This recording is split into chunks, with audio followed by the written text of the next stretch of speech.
Alors, bonjour. On parlait de l'aspect sécurité et entretien des batteries. Pour qu'une batterie vieillisse bien, il faut l'entretenir par de petits gestes et des précautions à prendre, tels que, premièrement, éviter les problèmes de service cités dans la section précédente. C'est la 6e vidéo. On a parlé des différents problèmes, surcharge, sulfatation, charge insuffisante, sulfatation, oxydation. Il faut éviter ces cas de figure.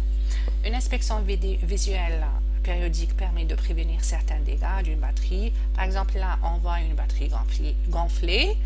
Qu'est-ce qu'on attend de ça? La suite, c'est l'explosion. Certes, c'est l'explosion.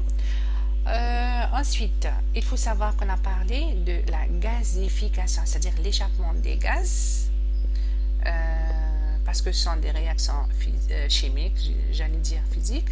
On a des gaz qui s'échappent. Alors, ces gaz-là, il y a l'hydrogène qui est un gaz très explosif. Alors, il faut mettre les batteries dans un endroit aéré qui facilite l'évacuation de ces gaz à l'abri du soleil. Pourquoi? Parce qu'une batterie va se chauffer naturellement, elle va se chauffer parce qu'elle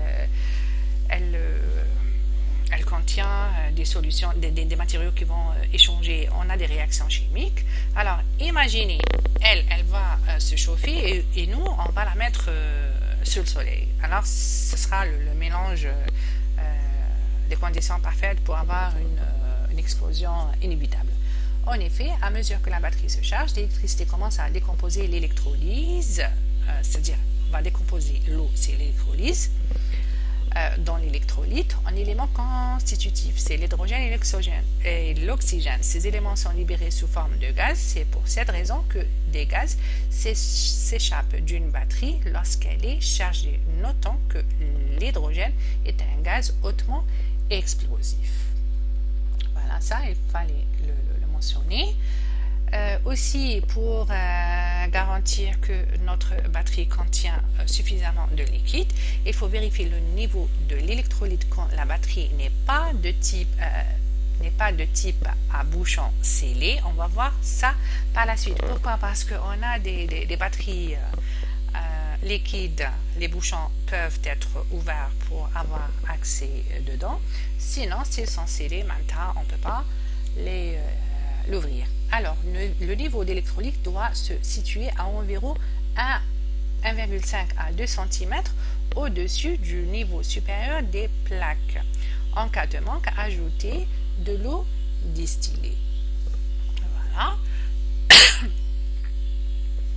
En cas de sulfatation ou d'oxydation des bornes, il faut nettoyer. Ces bornes-là et les cosses à l'aide de papier de verre, qu'on nomme carte chez nous, ou avec une brosse à dents, puis dégraisser. Après, on va mettre un peu de graisse, ça s'achète, ou bien un peu de vaseline. Voilà, pour empêcher ou ralentir la sulfatation et l'oxydation.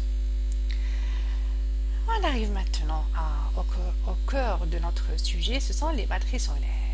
On va voir leurs propriétés, leur type et comment choisir une batterie solaire. Voilà la panoplie de batteries solaires. Il faut pouvoir les reconnaître parce que, croyez-moi, il y a des gens qui se disent spécialistes et qui ne savent pas qu'il y a une différence entre les batteries solaires et des batteries qui ne sont pas solaires. Alors, propriété des batteries solaires.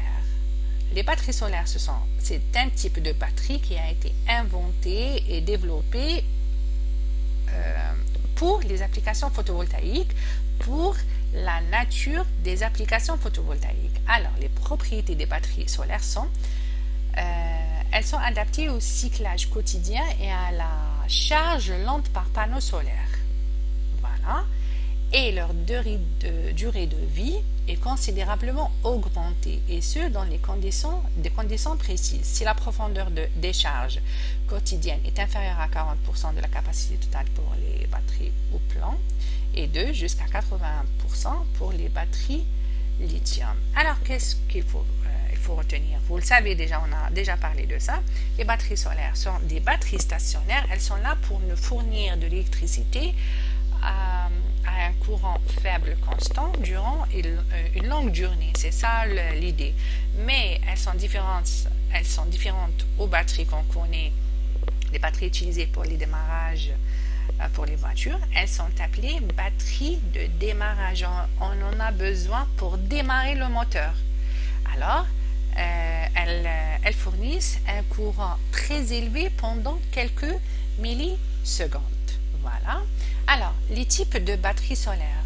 Pour parler de type, il faut parler des classifications des batteries. On a deux classifications. La première classification, la deuxième. Je vais commencer par la deuxième parce que on l'a déjà vu.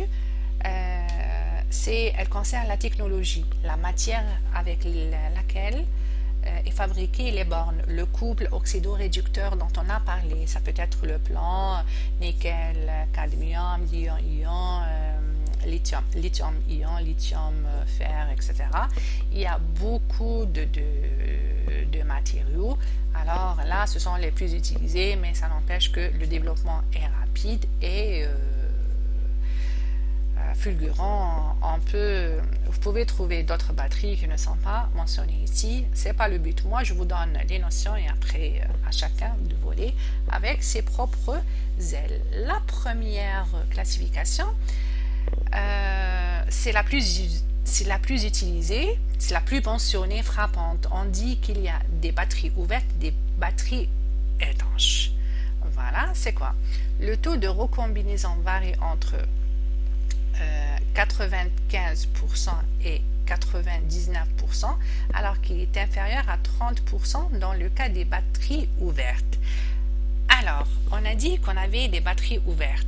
Ce sont les batteries, les différents petits bouchons pour remplir de l'eau. Alors, vous l'aurez compris, les batteries ouvertes, ce sont les batteries dans l'électrolyte et liquide. D'accord? Ce sont les premières batteries.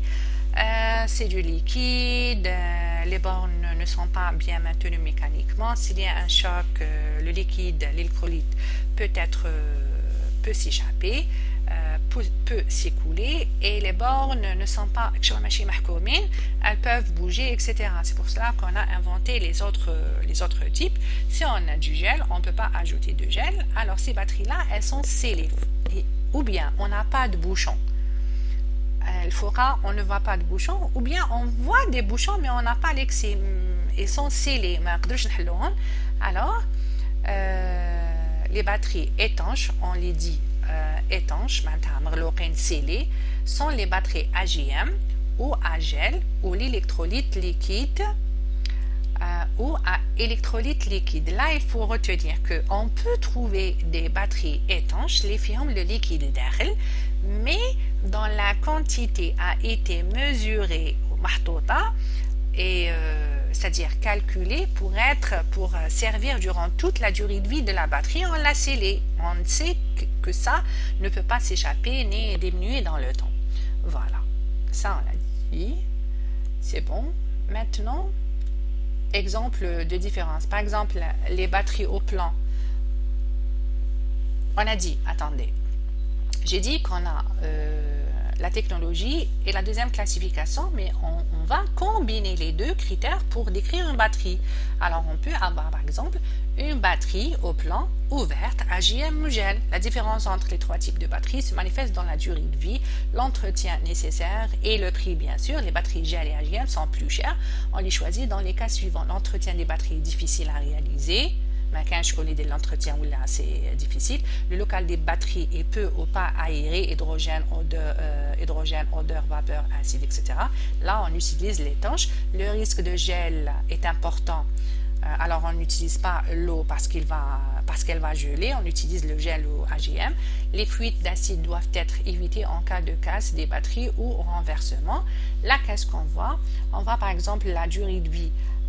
Une batterie solaire au plomb ouverte, 400 à 5 cycles, AGM 600 à 7 cycles et gel 800 à 9 cycles. Sachant que ça évolue, on peut monter plus que ça et trouver des batteries qui ont un plus grand cycle de vie.